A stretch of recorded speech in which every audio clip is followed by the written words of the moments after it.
नमस्ते साथियों, स्वागत है आपका बहुत ही इम्पोर्टेंट वीडियो में। और काफ़ी वीडियो की डिमांड थी, काफ़ी मैसेज और कमेंट्स मेरे पास आ रहे थे कि सर आखिर आरआरबी एनटीपीसी 2024 ग्रेजुएट लेवल में कब तक आपको ज्वाइनिंग मिल सकती है। तो काफ़ी बच्चे परेशान हो गए हैं। 2 साल होने वाले हैं। सितंबर 2024 में फॉर्म निकला था, ठीक है, और जिसका 2 साल को होने को है अगले सितंबर में, ठीक है, यानी कि लगभग 1 महीने 23 महीने के आसपास इस नोटिफिकेशन को कंप्लीट हो चुके हैं आए हुए। और बच्चे CBT1, CBT2, साइको, टाइपिंग, उसके बाद डीवी का रिजल्ट का इंतजार, डीवी शेड्यूल का इंतजार करते करते यहाँ तक पहुँचे हैं। और काफ़ी बच्चों के परेशान है कब तक आखिर फाइनल ज्वाइनिंग मिल सकती है, कब तक और हमको इधर उधर ऐसे घूमना पड़ेगा। तो मैं उस पूरा डिटेल वीडियो लेके आया हूँ आपके लिए कि क्या प्रोसेस चल रहा है, क्या अभी कितना टाइम लग सकता है। और जो टोटल 21 जोन है, 21 जोन के हम अलग अलग आज बात करने वाले हैं। तो आप वीडियो को बिना स्किप किए पूरा देखिए और वीडियो को लाइक और शेयर जरूर कीजिएगा और चैनल को सब्सक्राइब करके बेल आइकन को ऑल पे प्रेस करके रखें ताकि ऐसे ही इंपॉर्टेंट वीडियो की नोटिफिकेशन आपको सबसे पहले मिले और आप वीडियो देख पाए। आइए हम स्टार्ट करते हैं आज का वीडियो, ठीक है। आप देख सकते हो RRB NTPC 2024 expected joining date, ठीक है। तो कब तक आपको ज्वाइनिंग मिल सकती है इसमें, तो देखो यहाँ पर मैं आपको एक चीज क्लियर कर देता हूँ कि 7 मई के दिन जो रिजल्ट आया था वो कैटेगरी 1, 2, 3 के लिए आया था, जिसके डीवी और मेडिकल पहले शेड्यूल ऑलरेडी हो गए थे, ठीक है। और वो जो डीवी था वो डीवी 1 था। उसके बाद 10 जुलाई को टाइपिंग का रिजल्ट के साथ जो आया था, 10 जुलाई को टाइपिंग का रिजल्ट जो आया था 2 पोस्ट का, यानी कि 4 और 5 का। उसके बाद जो डीवी शेड्यूल हुआ था वो था डीवी 2। अब इनके बाद, इनके सिलेक्शन पैनल के बाद जो डीवी इशू होगा वो होगा डीवी 3, ठीक है। ये एक क्लियर कट बात है, डीवी 1, डीवी 2, डीवी 3, क्योंकि मैंने जैसे बोर्ड पे लिखा है आपको कि DV 1 block date, DV 2 block date, ठीक है।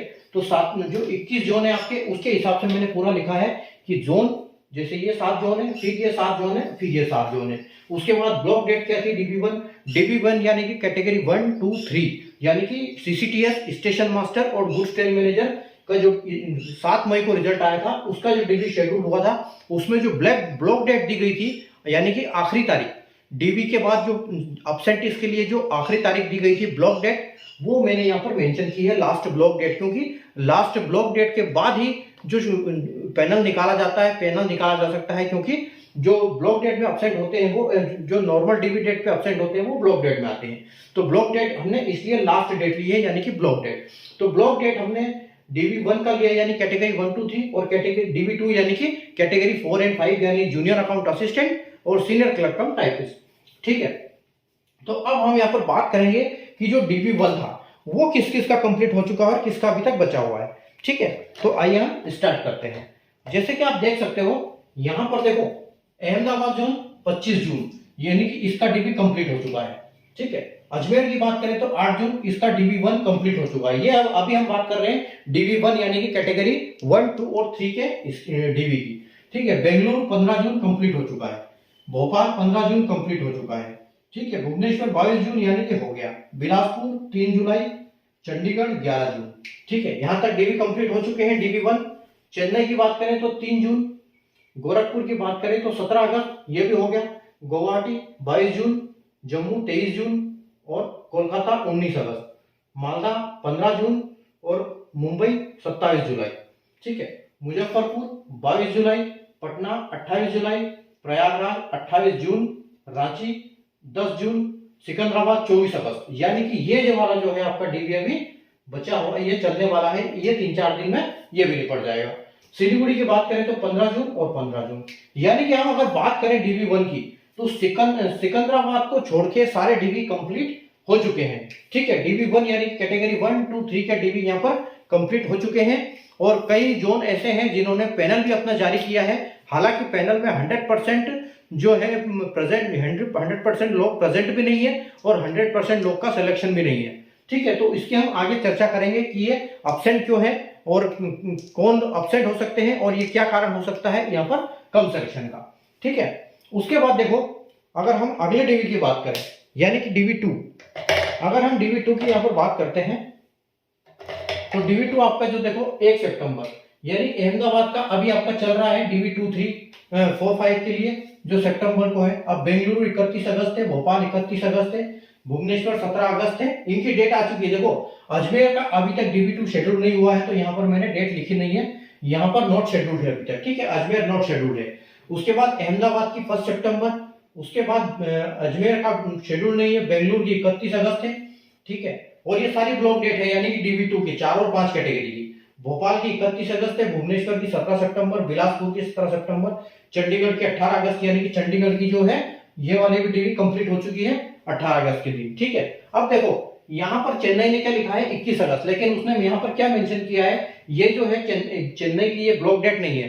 चेन्नई के नहीं, ये लिखा है कि जो भी कॉल लेटर आएगा उसमें हम ब्लॉक डेट मेंशन करेंगे। तो हम अभी हमको इसके बारे में पता नहीं कि इसका ब्लॉक डेट कब है, लेकिन आप ये मोटा मोटा ये मान के चलो कि 10 अगस्त के 10 दिन के आसपास, 10 से 15 दिन के आसपास की गैप दी जाती है ब्लॉक डेट में।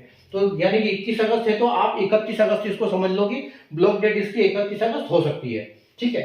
उसके बाद तो इसका मतलब ये निकली नहीं है इसकी ब्लॉक डेट अभी। गोरखपुर की बात करें 17 अगस्त इसकी निकल चुकी है, गुवाहाटी की बची है 8 सितंबर, जम्मू की 15 सितंबर है, कोलकाता की देखो, कोलकाता की अभी लेटेस्ट जारी हुई है, यानी कि 5 अक्टूबर को इसका डेब्यू डेट है। तो इसका ज्वाइनिंग कब तक जाएगा उसके लिए हम बात करेंगे आगे। मालदा में देखो, मालदा में अभी तक इशू नहीं हुई है, ठीक है, ब्लॉक डेट। मुंबई की 22 सितंबर को ब्लॉक डेट है, ठीक है। उसके बाद मुजफ्फर की देखो 7 अगस्त को कंप्लीट हो चुकी है, ठीक है। उसके बाद पटना की 17 सितंबर है, प्रयागराज की 31 अगस्त है, रांची की जो है आपकी अभी तक इशू नहीं हुई है। उसके बाद सिकंदराबाद की देखो बची हुई है, सिकंदराबाद की दोनों बची हुई है। सिलीगुड़ी का अभी तक इशू नहीं हुआ है और इसकी 31 जुलाई यानी कि इसकी भी कंप्लीट हो चुकी है, ठीक है। यानी कि अगर DV2 की बात करें तो आपका चंडीगढ़, गोरखपुर और मुजफ्फरपुर और तिरुवनंतपुरम, ये 4 जोन ऐसे हैं जिनकी DV2 भी कंप्लीट हो चुकी है। यानी कि इनकी जो अब होगी DV3 जारी होगी, DV3 जिसमें लोग अब्सेंटीज इसमें इनका पैनल में सिलेक्शन नहीं है उनके लिए, ठीक है। अब देखो यहां पर मैंने कुछ राउंड किए हैं, जैसे आप देख सकते हो कि एक बेंगलुरु, ठीक है, ये एक बेंगलुरु किया है, और उसके बाद एक चेन्नई है, एक जम्मू है, ठीक है, एक मुजफ्फरपुर है, तिरुवनंतपुरम है, और उसके बाद एक और कौन सा है, बेंगलुरु, चेन्नई, जम्मू, मुजफ्फरपुर और तिरुवनंतपुरम, 5। एक और कौन सा जोन है जिसने जारी किया है, ये जो मैंने ये किए हैं राउंड, ये मैंने किए हैं इसके लिए जिसने अभी तक अपने जोन जो है अलॉट किए हैं, ठीक है। यानी कि सॉरी पैनल जिन्होंने अपने पैनल जारी किए हैं उनके लिए मैंने राउंड किया है। तो 6 जोन ने किया है, बेंगलुरु, चेन्नई, जम्मू, उसके बाद आपका तिरुवनंतपुरम हो गया और आपका मुजफ्फरपुर हो गया। एक और कोई छूटा हुआ है, एक और कोई ऐसा जोन है जिसने पैनल जारी किया है, वो हम चेक कर लेते हैं। तिरुवनंतपुरम हो गया, मुजफ्फरपुर हो गया, आपका जम्मू श्रीनगर हो गया, गुवाहाटी, एक गुवाहाटी और है, गुवाहाटी छूट गया, गुवाहाटी ने भी अपना पैनल जारी किया है, ठीक है। ये जो 6 जोन है इन्होंने अभी तक अपने पैनल भी जारी किए हैं, लेकिन हालांकि इसमें 100% जो है सिलेक्शन अभी तक नहीं हुए हैं, ठीक है। ये गुवाहाटी आपका है, यानी कि जो बेंगलुरु, चेन्नई, गुवाहाटी, जम्मू, मुजफ्फर और तिरुवनंतपुरम ने अभी तक अपने पैनल जारी किए हैं, जो DV1, 2, 3 में लोग आए थे, बच्चे आए थे, कैंडिडेट आए थे उनके लिए, ठीक है। अब देखो यहां पर क्या है, अब यहां पर लगभग हम बात करें तो देखो एक सिर्फ सिकंदराबाद बचा है DV1 के लिए, इसके बाद DV1 100% यहां पर कंप्लीट हो जाएगा। DV2 की अगर बात करें तो हम 4 जोन ऐसे हैं जिन्होंने DV2 भी अपना कंप्लीट कर लिया है। चंडीगढ़ हो गया, आपका गोरखपुर हो गया, उसके बाद अब मुजफ्फरपुर हो गया और तिरुवनंतपुरम हो गया। पैनल की बात करें तो बेंगलोर ने अलॉट किया है, चेन्नई ने किया है, गुवाहाटी ने, जम्मू ने किया है, मुजफ्फरपुर और तिरुवनंतपुरम ने किया है। अब देखो यहां पर एक आपको कब तक ज्वाइनिंग मिल सकती है उसके लिए है हम आकलन कर सकते हैं कि जिसका DV2, ठीक है, अगर हम मोटा यहां पर देखें कि जिसका DV2 की ब्लॉक डेट, ठीक है, DV2 ब्लॉक डेट से हम कितना दिन लगता है, क्योंकि ब्लॉक डेट के बाद आप ये मान के चलो कि 20 से 25 दिन आपके पैनल के लग जाते हैं और अगले 20 से 25 दिन आप वापस बुला के ज्वाइनिंग के लिए लग जाते हैं। तो हम मोटा 50 दिन लेके चलते हैं कि DV2 से 50 डेज। अप्रोक्सीमेटली।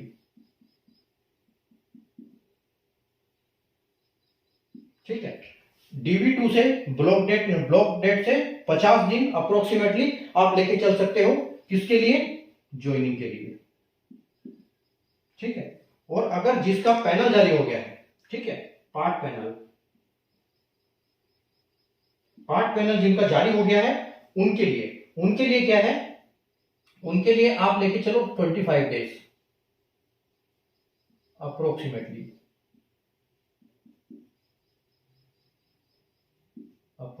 For joining.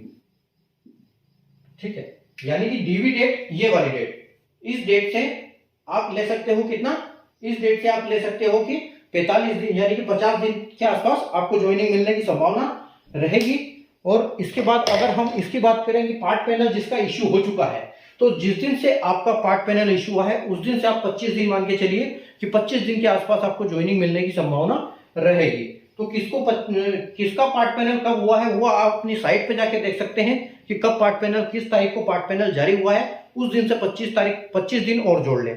ठीक है, अब हम आगे बढ़ते हैं कि इनका जो अगर आखिर में अगर हम 50 दिन ले रहे हैं तो क्या ज्वाइनिंग डेट आ सकता है जिनकी ऑलरेडी डेट इशू हो चुकी है। अब देखो यहाँ पर अजमेर की अभी तक डेट कोई इशू नहीं हुई, तो इसका हम अभी बता नहीं सकते कि उसके पास कितना लोड है और यहाँ पर वो कब जारी करेगा। ठीक है, उसके बाद हम मालदा का नहीं बता सकते कि कब तक जारी करेगा। उसके बाद हम रांची का नहीं बता सकते क्योंकि इन्होंने अपनी जो डीबी शेड्यूल जारी नहीं की है, सिलीगुड़ी ने भी नहीं की है। तो ये 4 जोन ऐसे है कि इसने अपनी DV2 अभी तक जारी नहीं की है लिस्ट, तो उसके बाद ही उनका पता लग पाएगा। बाकी जो हमारे 17 जोन बचते हैं, ठीक है, 17 जोन जो बचते हैं उसके लिए हम यहाँ पर कैलकुलेट कर लेते हैं कि 50 डेज के हिसाब से आपकी ज्वाइनिंग कब तक आ सकती है। ठीक है, अब ये मैं देखो उनकी बात कर रहा हूँ जिनके मतलब सिर्फ DV1 और DV2 को कंप्लीट होने में, मतलब ये नहीं कि जिनका पार्ट पैनल हो गया उनको भी 45 दिन, ऐसा नहीं है। उसके बीच बीच में सबकी इश्यू होती रहेगी, लेकिन मैं लास्ट डेट बता रहा हूँ कि ये लास्ट डेट तक कहां जा सकता है कि ये आपकी ब्लॉक डेट जो है उसके बाद 50 दिन तक आपका जा सकता है ये आपका ज्वाइनिंग। ठीक है, तो उस यहाँ पर जो यानी कि टाइपिंग वाले जो कैंडिडेट्स है उनकी भी ज्वाइनिंग की मैं बात कर रहा हूँ। बाकी बीच बीच में होती रहेगी, ये सबका अलग अलग चलता रहेगा, लेकिन ये लास्ट यानी कि यहाँ तक सब कवर हो जाएंगे। ठीक है, आइए अगर हम 1 सितंबर से इसकी बात करते हैं तो देखो आप 50 दिन अगर यहाँ से 1 सितंबर से 50 दिन काउंट करोगे तो कितना दिन आपको मिलेगा, यानी कि सितंबर के 30 दिन और 20 अक्टूबर के, तो यानी कि 20 अक्टूबर को आप सोच सकते हैं कि 20 अक्टूबर के आसपास ज्वाइनिंग मिल जाएगी। किसको? 1 सितंबर वाले को। ठीक है, तो अगर हम 50 दिन लेके चलते हैं तो 20 अक्टूबर, उसी हिसाब से अगर हम बेंगलुरु को लेके चलते हैं तो यानी कि इससे एक दिन पहले। ठीक है, तो यानी कि हम मान सकते हैं कि इसको 19 अक्टूबर। ठीक है, 19 अक्टूबर अगर हम एग्जैक्ट 50 दिन लेके चल रहे हैं। ठीक है, आगे पीछे हो सकता है वो अलग बात है। उसके बाद भोपाल के लिए अगर हम चलेंगे तो देखो भोपाल भी आपका 31 अगस्त है, यानी कि 19 अक्टूबर इसका भी 50 दिन हो जाएगा। उसके बाद अगर हम चलते हैं भुवनेश्वर, 17 सितंबर, भुवनेश्वर के लिए 17 सितंबर आपकी ब्लॉक डेट दी गई है, तो 17 सितंबर से 50 दिन यानी कि 13 दिन तो आपके सितंबर के। ठीक है, 13 दिन सितंबर के हो जाते हैं तो आपके पास बचते हैं 37 दिन। अब 37 में से 31 दिन आपके अक्टूबर के निकल जाते हैं। ठीक है, और फिर उसके बाद आपका 6 दिन जो है नवंबर के आ जाता है, यानी कि आपका 6 नवंबर के आसपास आपको देखने को मिल सकती है ज्वाइनिंग भुवनेश्वर जोन के लिए। ठीक है, उसके बाद बिलासपुर की बात करें हम 7 सितंबर, यानी कि 17 से 10 दिन पहले, तो 6 नवंबर से 10 दिन पहले, 6 नवंबर से 10 दिन पहले यानी कि 27 अक्टूबर। ठीक है, 27 अक्टूबर को बिलासपुर जोन के कैंडिडेट्स उससे पहले ज्वाइनिंग मिल सकती है DV1 DV2 में जितने भी शेड्यूल हो रहे हैं। चंडीगढ़ की अगर बात करें तो देखो 18 अगस्त की इसकी तो इसकी निकल चुकी है, तो 18 अगस्त से 50 दिन हम लेंगे तो कहां तक जाएगा ये? 18 अगस्त की अगर हम बात करें तो 19, 20 और 31, यानी कि 13 दिन तो अगस्त के आपके, 13 दिन अगस्त के, उसके बाद 30 दिन सितंबर के और 7 दिन अक्टूबर के, यानी कि आपके 7 अक्टूबर के आसपास आपको ज्वाइनिंग मिल सकेगी। ठीक है, चंडीगढ़ जोन के लिए। उसके बाद हम आएंगे चेन्नई जोन के लिए, तो चेन्नई जोन की अगर हम बात करेंगे 21 अगस्त, तो जैसे कि मैंने बताया था कि ये जो है इसकी डीवी डेट है, इसकी शेड्यूल जो ब्लॉक डेट है वो अलग है, तो हम ब्लॉक डेट 10 दिन के बाद लेके चलते हैं, यानी कि 31 दिन, तो 31 अगस्त, तो 31 अगस्त के हिसाब से हमारा 19 अक्टूबर इनको मिल सकती है यहाँ पर ज्वाइनिंग। ठीक है, आगे देखते हैं हम गोरखपुर, तो गोरखपुर 17 अगस्त, तो 17 अगस्त हमारा आसपास कहीं था, 17 सितंबर था, 17 अगस्त के हिसाब से अगर हम देखेंगे तो यहाँ 18 अगस्त था, यानी कि इससे एक दिन पहले, तो आपका 6 अक्टूबर।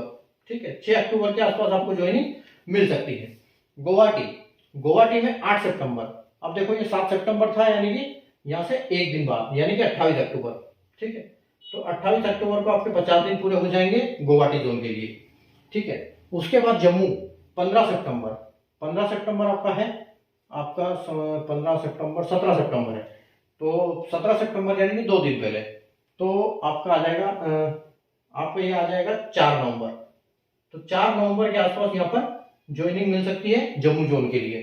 ठीक है, उसके बाद कोलकाता 5 अक्टूबर, सबसे लेट। ठीक है, क्योंकि सबसे ज्यादा वैकेंसी है, लोड सबसे ज्यादा है। तो 5 अक्टूबर, 5 अक्टूबर से अगर हम 50 दिन इसको लेंगे तो कितना जाएगा ये आपके 25 और 26 दिन तो आपके अक्टूबर के ही बचे। उसके बाद 24 दिन आपके नवंबर के, यानी कि 24 नवंबर। तो ये नवंबर लास्ट में जाएगी कहीं ना कहीं। ठीक है, उसके बाद मुंबई के लिए, तो मुंबई है आपका 22 सितंबर। तो 22 सितंबर को अगर मुंबई का दिया है तो 8 दिन, तो उसके बाद आपके 42 दिन और चाहिए। तो 42 दिन चाहिए, यानी कि आपके 31 दिन अक्टूबर के आ जाएंगे, और आपके पास फिर 11, यानी कि 11 नवंबर है ना, 22 सितंबर। तो 8 दिन सितंबर के, 8 सितंबर के प्लस 31 अक्टूबर के, यानी कि 39 और 11, हाँ 11 नवंबर को आपको मिल सकती है। तो 11 नवंबर को आपको मुंबई को मिल सकती है ज्वाइनिंग। ठीक है, उसके बाद नवंबर, उसके बाद हम बात करेंगे मुजफ्फरपुर के लिए। तो मुजफ्फरपुर देखो 7 अगस्त ऑलरेडी निकल चुकी है, तो 7 अगस्त कहीं है क्या इसमें? 7 अगस्त नहीं है, 7 अगस्त नहीं है, कोई बात नहीं।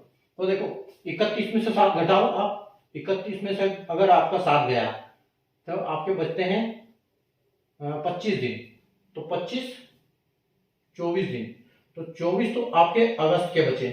ठीक है, 30 आपके सितंबर के बचे, यानी कि कितने हो गए?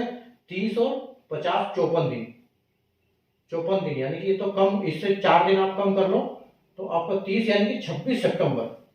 तो आपको 26 सितंबर के आसपास मुजफ्फरपुर को ज्वाइनिंग मिल सकती है, उससे पहले पहले। ठीक है, 17 सितंबर ऑलरेडी हमने कैलकुलेट किया था, 17 सितंबर यानी 6 नवंबर। ठीक है, तो 6 नवंबर को आपको ज्वाइनिंग मिल सकती है। ठीक है, 31 अगस्त प्रयागराज के लिए, तो प्रयागराज 31 अगस्त यानी कि 19 अक्टूबर। ठीक है, तो 19 अक्टूबर, उसके बाद 31 अगस्त है, फिर ये 19 अक्टूबर। अब आपके यहाँ तिरुवनंतपुरम का देखो ऑलरेडी पार्ट पैनल सबका जारी हो चुका है, कुछ बचे हैं जिनके लिए DB3 इशू होगा। तो 31 जुलाई वालों का जो हम देख लेते हैं, 50 दिन यानी 31 जुलाई, तो आपका अगस्त है 31 और 19 सितंबर। ठीक है, यानी कि 19 सितंबर तक आपको ज्वाइनिंग मिलने की पूरी संभावना रहेगी यहाँ पर। ठीक है, तो ये हमारा एक अप्रोक्सीमेटली ज्वाइनिंग टाइम लग सकता है हर जोन के लिए।